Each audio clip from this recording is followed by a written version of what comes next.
So today we're talking about cold water. You jump into cold water, your heart rate spikes up to 50 beats in 30 seconds. Your blood pressure shoots and skyrockets. Imagine jumping into cold water, maybe into a river like this. Today we are in a different place. But I want to talk to you about a new topic. Welcome back. What is your body's cold response if you jump into cold water? Imagine your body is the same. Your temperature is always constant. In most cases, it depends on the weather. But then you jump into cold water, you take a cold shower, or maybe you jump or fall into a river. Who knows? The first thing is your heart rate will spike up and skyrocket like Elon Musk. And for some people, this can cause a big problem because some have undiagnosed heart issues and they don't even know it. So this is a problem you might have, but you don't even know it yet. Another thing is you might start to hyperventilate, so your normal breathing will change. You'll breathe and keep breathing more and more. Normally you breathe a certain amount, but then it will increase so much that it feels like you're hyperventilating. For some people, it's just a quick adrenaline rush, just a big reaction.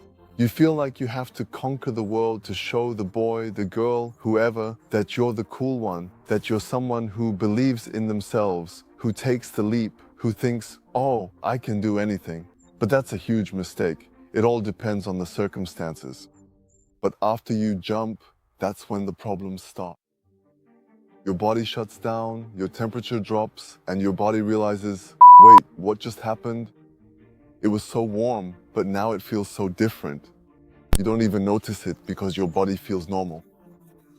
At first, it starts in your arms and you relax, the temperature drops slowly, but you don't even realize it. And with this, neuromuscular failure will set in, because that's the problem. Even experienced swimmers fail when faced with these issues. They may be good swimmers, but if you encounter these problems, you'll lose anyway. But why do people even do these cold plunges? I mean, you could just go into warm water. You could go into a sauna, have fun, enjoy the heat, and that's it, right? The first thing is the norepinephrine spike. Cold plunges increase this by 300%. I mean, is that even possible? This is a neurotransmitter that plays a huge role in focus and mood. And why do you feel so alive after a cold plunge? It's because of this neurotransmitter. It activates these hormones, that feeling you only notice after the cold plunge. Have you ever felt that before?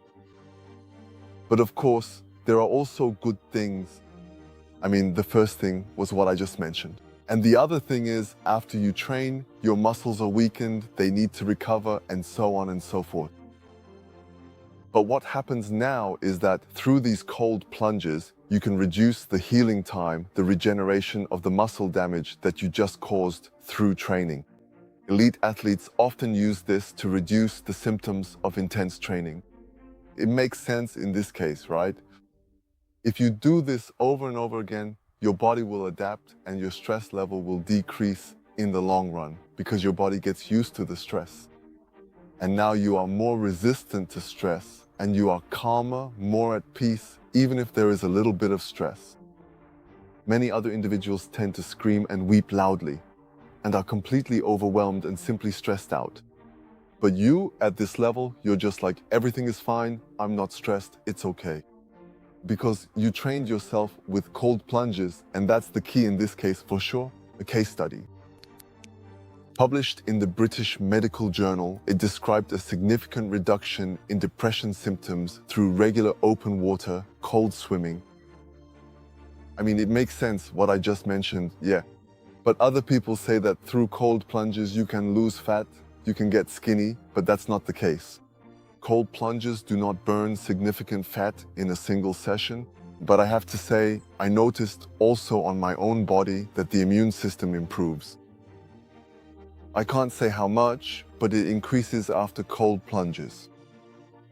I felt it myself and also in other people whom I helped set up this routine.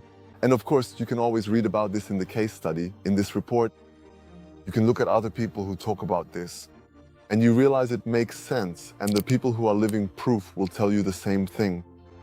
But who should not do these exercises? I mean, yes, it has benefits, but it does cause a bit of damage to your body. Because some people are already a bit damaged, broken inside, or have problems with their heart or other organs. I mean, it's not just the heart that can cause trouble, but also, so if you have a diagnosed heart disease, please don't do a cold plunge. Yeah, also, a history of cardiac arrhythmias is important in this case. And another thing, if you have a baby in your stomach, that is, if you are pregnant, please don't do cold plunges. The poor baby, it's not even on this earth yet, and you already expose it to cold water. If you have an open wound or have just had surgery, please wait until it's closed or healed, so you don't have any problems with this wound or the surgery you just had. This makes sense, right? If you want to start with this, start slowly. Maybe start by just putting your legs in the cold shower, for example. Don't just go to the river, take your clothes off and jump in. Please don't do that. It's not the right way. I'm telling you, this is my advice for you. The other thing is, if you do this in the river, the sea, or wherever, please don't do it alone, because it can happen that you lose consciousness or have other problems. So another person can help you so you don't drown. Control your breathing. Take slow, deep breaths. Pay attention to your breathing. It's important. And don't start with too much at the beginning, because your body needs to adapt to the cold, to this. Yeah, it's pressure that you're experiencing now. Your body's response to ice water is one of the most well-documented reactions in the human body. Whether you fall off a boat or just do a cold plunge, there's no difference, because cold exposure is cold exposure. So just keep the danger in mind and take care of yourself, because your body is your own. If you found this useful, drop a like and support this channel with your help. It's free. If you want to know something about another topic, please let me know in the comments. I'm open to any topic you're interested in. We'll see you next time. Bye-bye.